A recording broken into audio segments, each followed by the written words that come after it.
Right, well, we just looked at data-directed programming as a way of implementing a system that does arithmetic on complex numbers.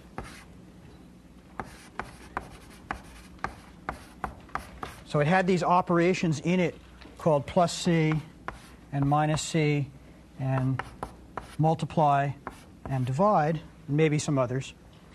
And that sat on top of, and this was the key point, sat on top of two different representations, right? A rectangular package here and a polar package. And maybe some more, and we saw that the whole idea is that maybe some more are now very easy to add. But that doesn't really show the power of this methodology. It shows you what's going on. The power of the methodology only becomes apparent when you start embedding this in some more complex system. So what I'm going to do now is embed this in some more complex system. Let's assume that what we really have is a general kind of arithmetic system, so-called generic arithmetic system. And at the top level here, somebody can say add two things, or subtract two things, or multiply two things, or divide two things. And underneath that, there's an abstraction barrier. And underneath this barrier is, say, a complex arithmetic package. And you can say add two complex numbers. Or you might also have, remember we did a rational number package, you might have that sitting there. And there might be a rational thing. And the rational number package, well, has things we implemented, plus rat and times rat, and so on. Or you might have ordinary Lisp numbers. You might say add 3 and 4. So we might have ordinary numbers.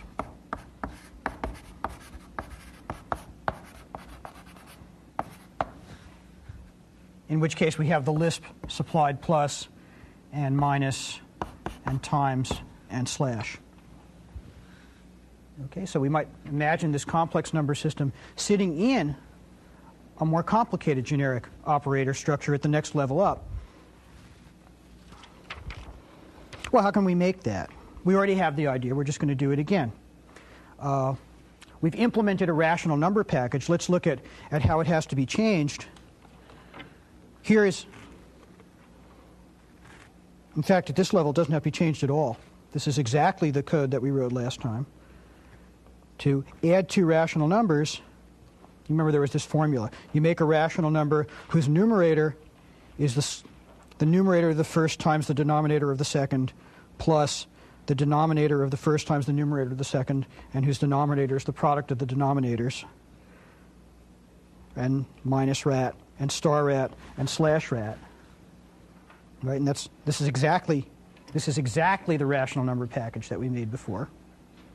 We're ignoring the GCD problem, but let's not worry about that. How do we install, as implementers of this rational number package, how do we install it in the generic arithmetic system? Well, that's easy. Go off.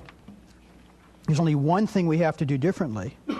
Whereas previously, we said that to make a rational number, you built a pair of the numerator and denominator. Here, we'll not only build the pair, but we'll sign it. We'll attach the type rational. That's the only thing we have to do different. Make it a typed data object. And now we'll stick our operations in the table. Right? We'll put under the symbol rational and the operation add our procedure plus rat. And again, note, this is a symbol, right, quote, and quote, but the actual thing we're putting in the table is the procedure. Right? And for how to subtract, well, you subtract rationals with minus rat, and multiply and divide. And that is exactly and precisely what we have to do to fit inside this generic arithmetic system. Well, how does the whole thing work? See, what we want to do is have some generic operators. Right? Have add and sub and mul and div be generic operators. So we're going to define add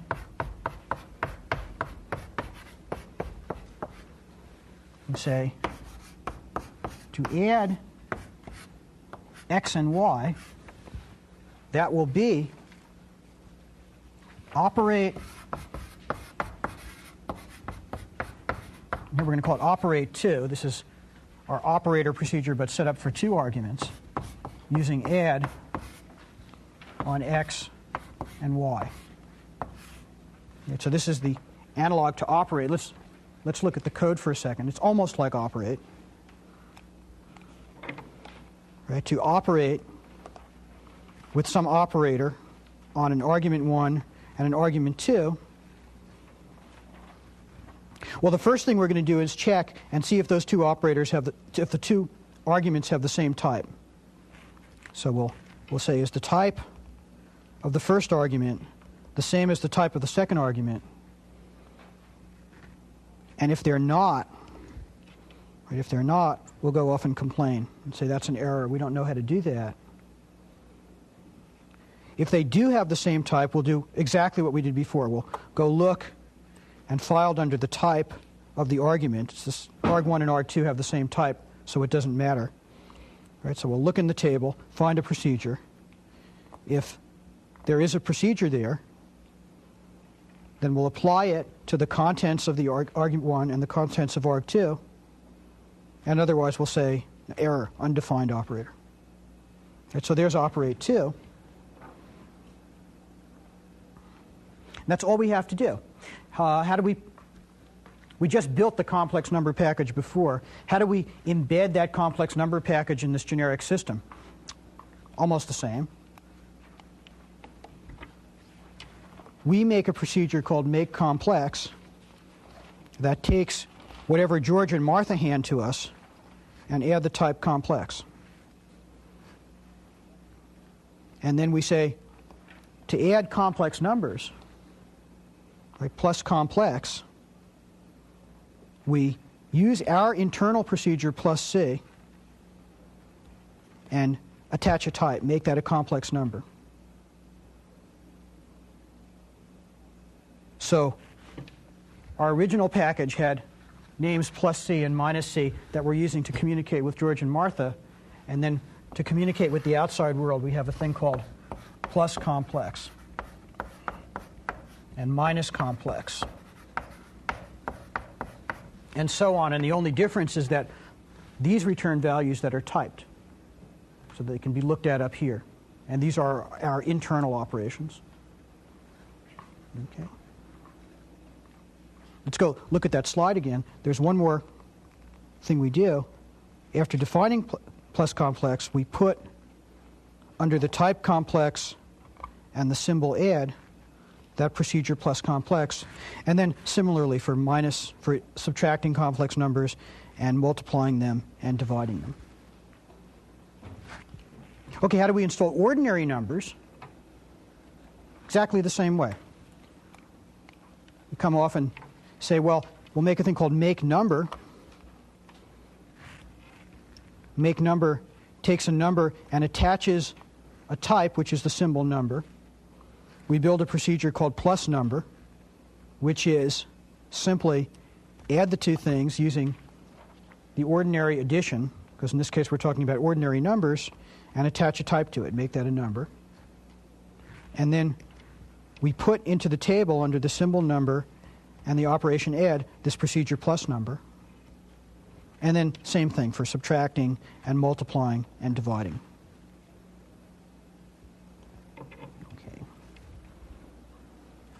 Okay. Let's look at an example just to make it clear. Suppose, for instance, I'm going to perform the operation. See, I sit up here and I'm going to perform the operation which looks like multiplying 2 complex numbers. So I would multiply, say, 3 plus 4i and 2 plus 6i. And that's something that I might want to, and I hand that to mul. I write mul as my generic operator here. How's that going to work? Well, 3 plus 4i, say, sits in the system at this level as something that looks like this. Let's say it was one of George's. So it would have a 3 and a 4. And attached to that would be George's type, which would say rectangular, came from George. And attached to that, and this itself would be the data viewed from the next level up, which is, so that itself would be a type data object, which would say complex. So that's what this object would look like up here at the very highest level, where the really super generic operations are looking at it. Now what happens? Mull eventually is going to come along and say, oh, what's its type? Its type is complex. Go through to operate 2 and say, oh, what I want to do is apply what's in the table, which is going to be the procedure star complex, on this thing with the type stripped off. So it's going to strip off the type, take that much, and send that down into the complex world. Complex world looks at its operations and says, oh, I have to apply star C. Star C might say, oh, at some point I want to look at the magnitude of this object that it's got. And it'll say, oh, it's rectangular, it's one of George's. So it'll then strip off the next version of type and hand that down to George to take the magnitude of. So you see what's going on is that there are these chains of types. And the length of the chain is sort of the number of levels that you're going to be going up in this table. And what a type tells you, every time you have a vertical barrier in this table where there's some ambiguity about where you should go down to the next level, the type is telling you where to go.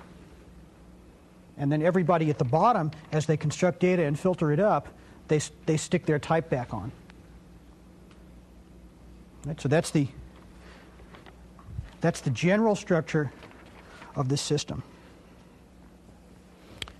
Okay, now that we've got this, let's go and make this thing even more complex.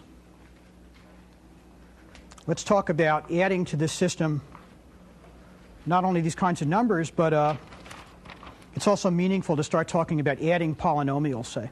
Might do arithmetic on polynomials, like we could have x to the 15th plus 2x to the 7th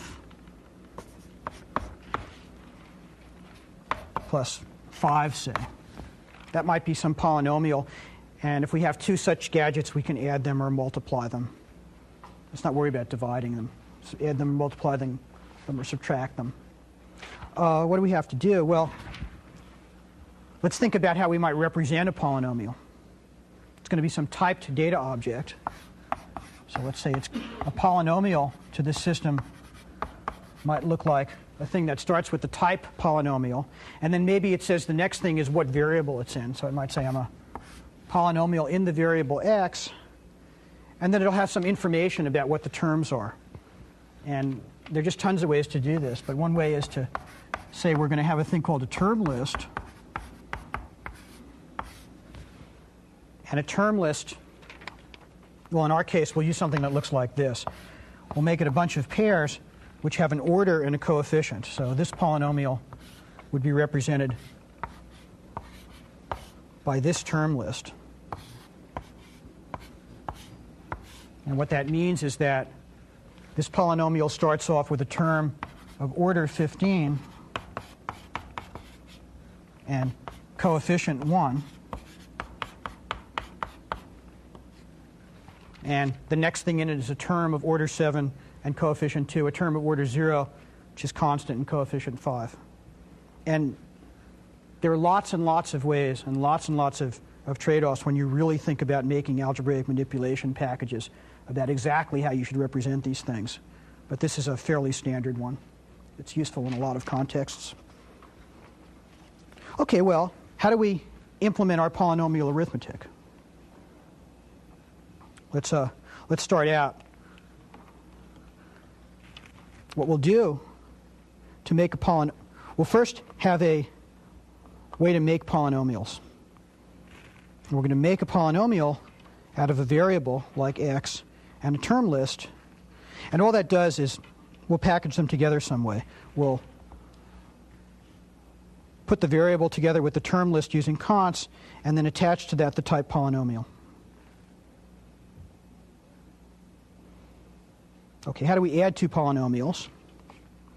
To add a polynomial P1 and P2, and then just for simplicity, let's say we will only add things in the same variable. So if they have the same variable, and same variable here is going to be some selector we write, whose details we don't care about. If the two polynomials have the same variable, then we'll do something. If they don't have the same variable, we'll give an error. Polynomial's not in the same variable. And if they do have the same variable, what we'll do is we'll make a polynomial whose variable is whatever that variable is, and whose term list is something we'll call sum terms. Plus terms will add the two term lists. So we'll add the two term lists of the polynomial.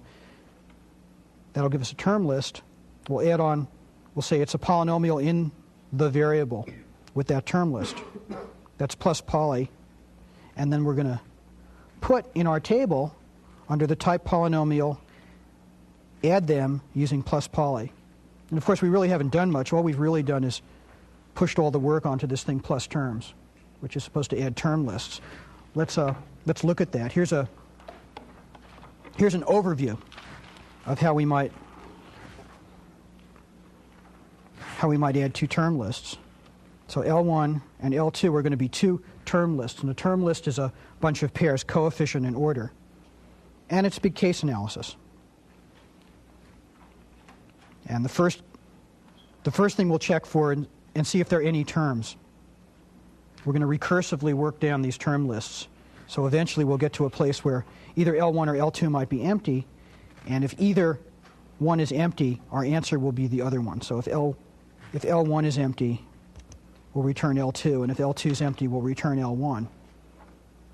Right, otherwise, there are sort of three interesting cases.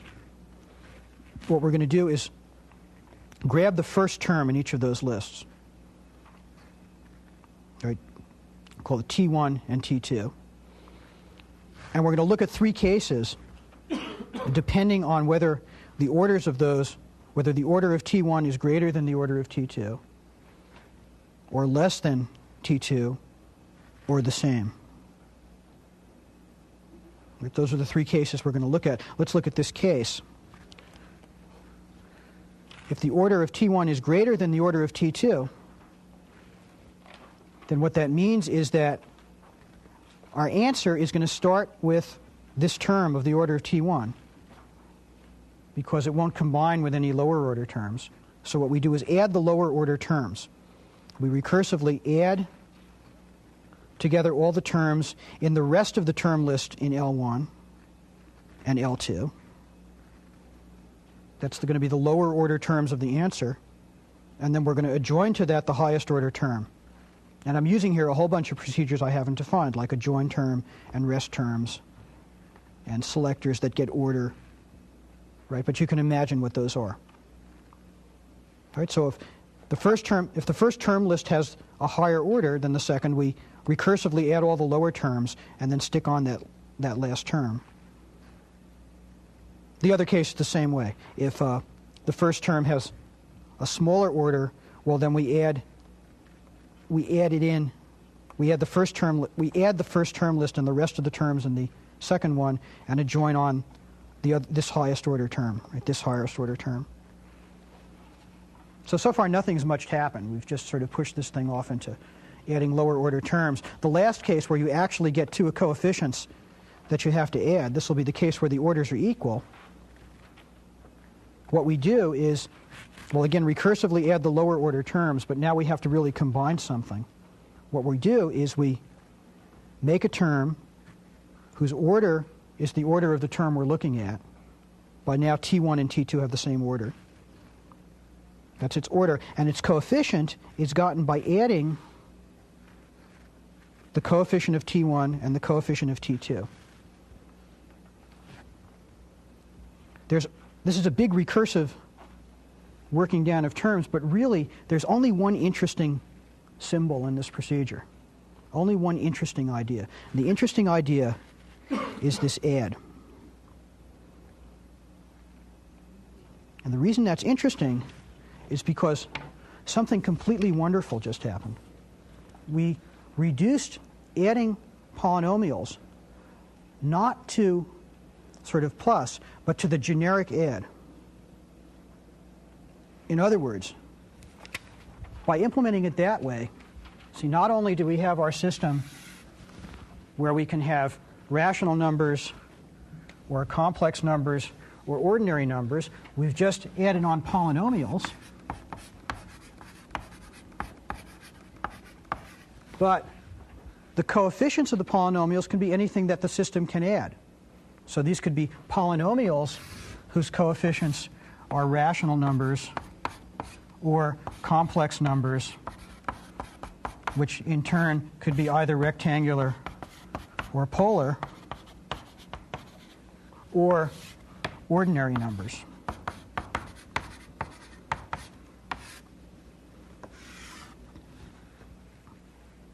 Right? So what I mean precisely is our system right now automatically can handle things like adding together polynomials that have this form, 2/3 of x squared plus 5/17 x plus 11/4, or automatically handle polynomials that look like 3 plus 2i times x to the 5th plus 4 plus 7i or something. Right? It can automatically handle those things. Why is that? That's merely because, or profoundly because, we reduced adding polynomials to adding their coefficients.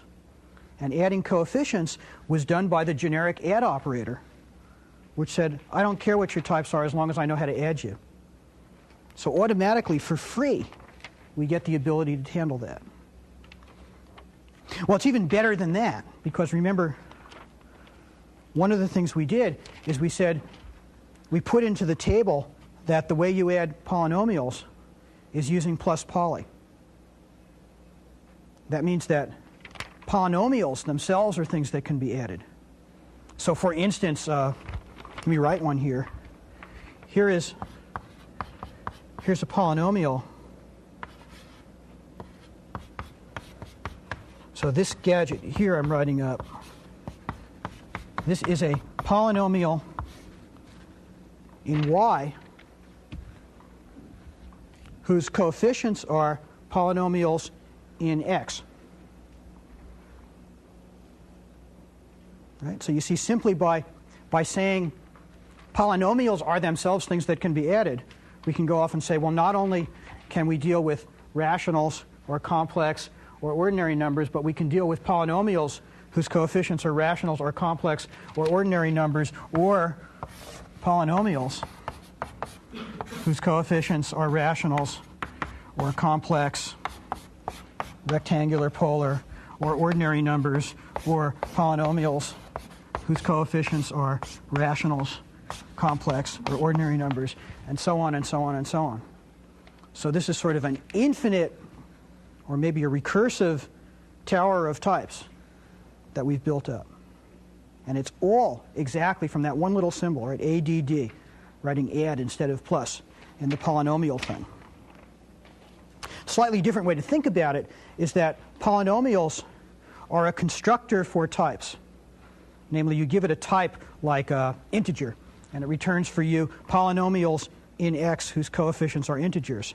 And the important thing about that is that the operations on polynomials reduce to the operations on the coefficients. And there are a lot of things like that. So for example, let's go back in rational numbers. We thought about rational numbers as an integer over an integer, but there's the general notion of a rational object. Like we might think about 3x plus 7 over x squared plus 1. That's a sort of general rational object whose numerator and denominator are polynomials. And to add two of them, we use the same formula, numerator times denominator plus denominator times numerator over product of denominators. How could we install that in our system? Well, here's our original rational number arithmetic package.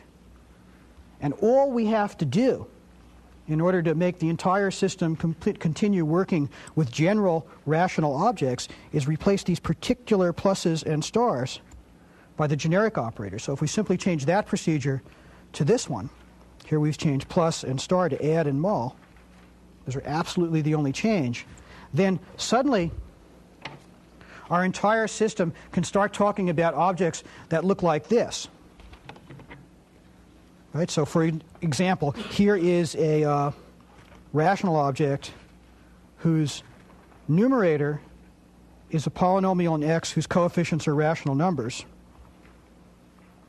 Right? Or here is a rational object whose numerator is polynomials in x whose coefficients are rational objects constructed out of complex numbers.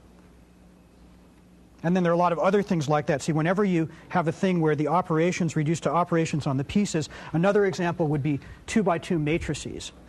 See, I have the idea there might be a matrix here of general things that I don't care about, but if I add two of them, the answer, say over here, is gotten by adding this one and that one however they like to add. So I can implement that the same way, and if I do that, then again, suddenly my system can start handling things like this.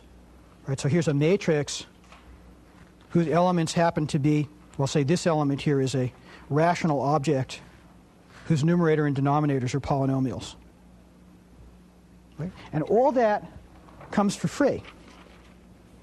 Right? What's really going on here? What's really going on is getting rid of this manager who's sitting there poking his nose into who everybody's business is. We built a system that has decentralized control.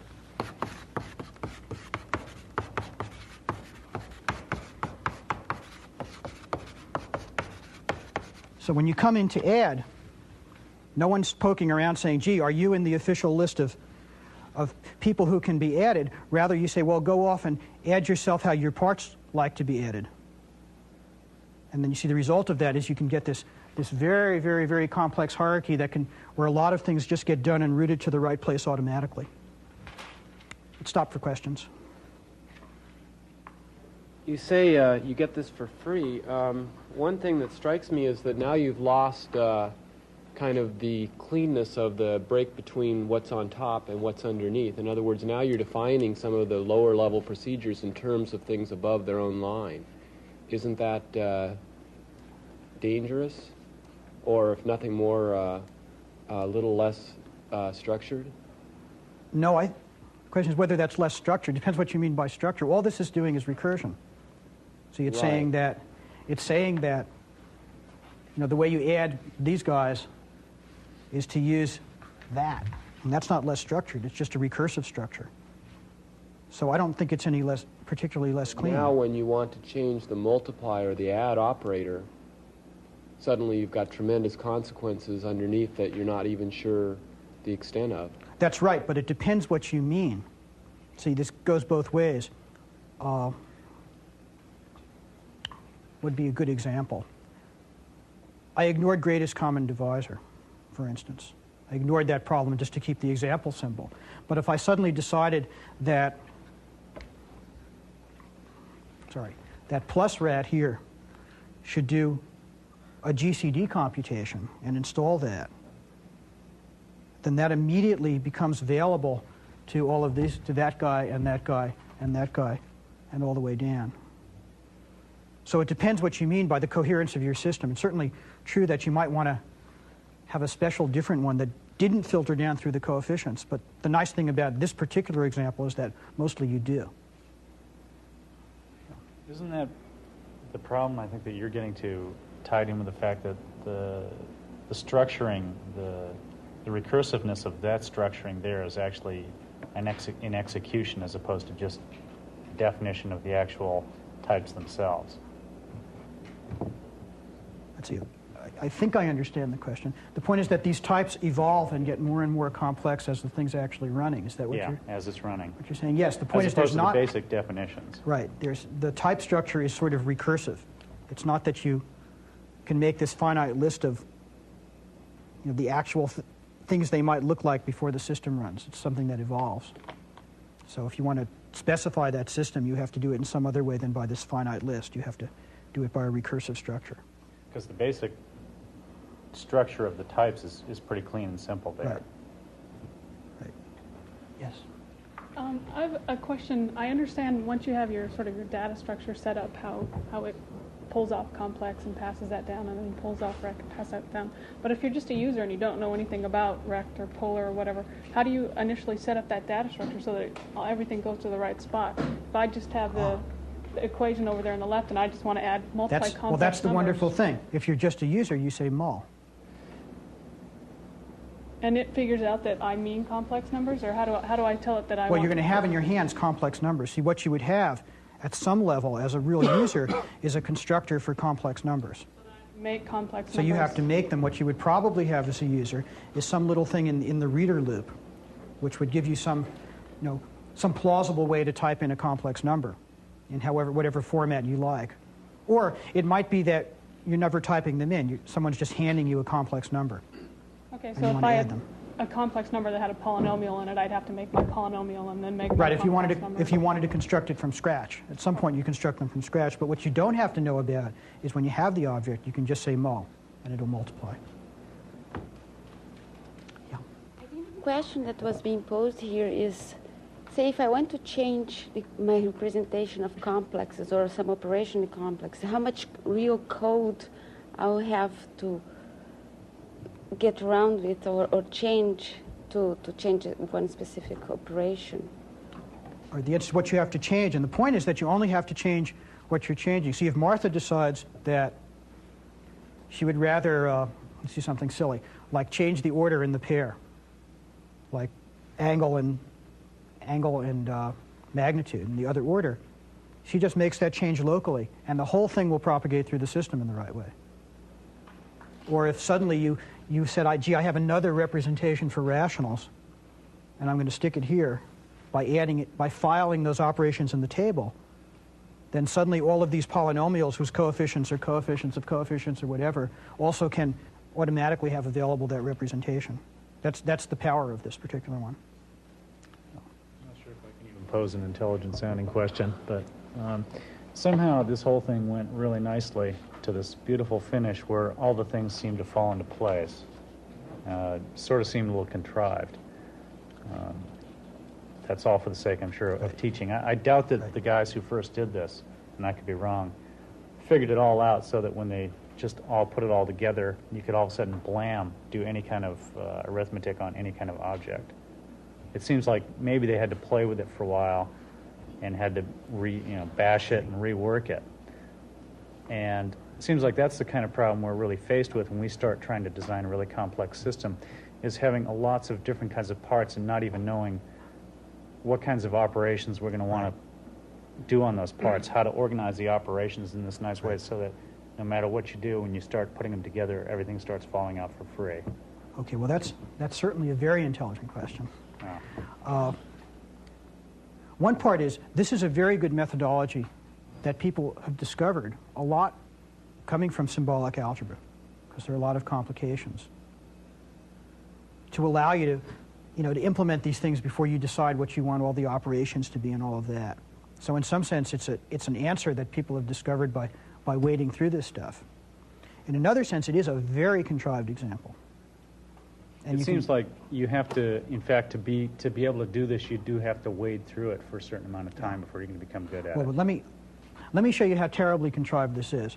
So you can write all these wonderful things, but the system that I wrote here, and if we had another half an hour to give this lecture, I would have given this part of it, which says, notice that it breaks down if I tell it to do something as foolish as, add 3 plus 7/2.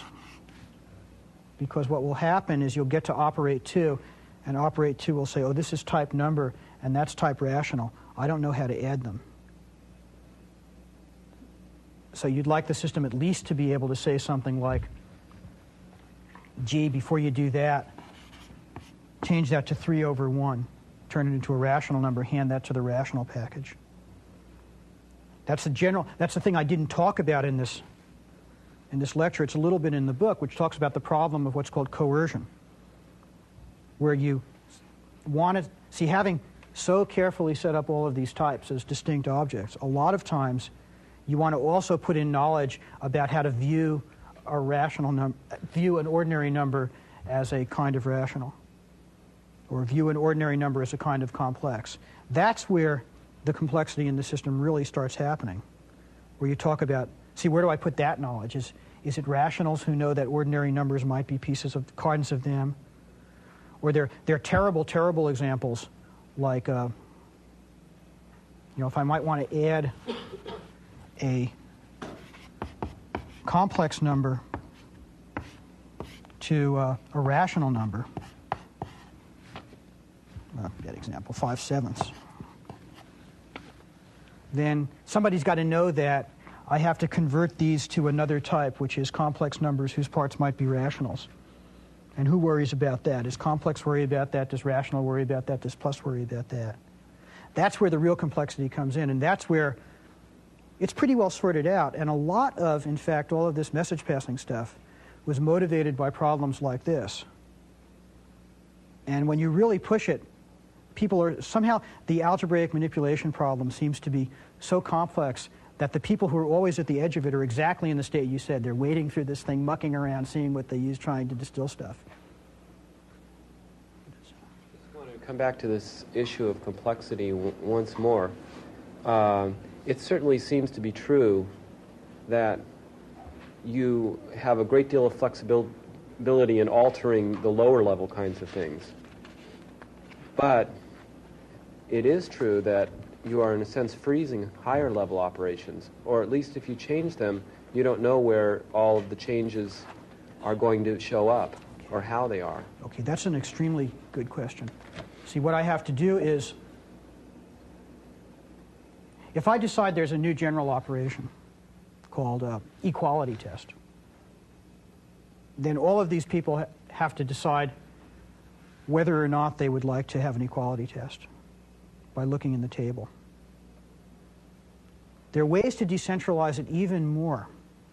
And that's what I sort of hinted at last time, where I said you could not only have this type as a symbol, but you actually might store in each object the operations that it knows about. So you might have things like, like greatest common divisor, which is a thing here which is defined only for integers and not in general for rational numbers. So it might be a very, very fragmented system. And then depending on where you want your flexibility, there's a whole spectrum of places that you can build that in. But you're pointing at the place where this starts being weak, that there has to be some agreement on top here about these general operations, or at least people have to think about them. Or you might decide you might have a table that's very sparse, that only has a few things in it. But there are a lot of ways to play that game.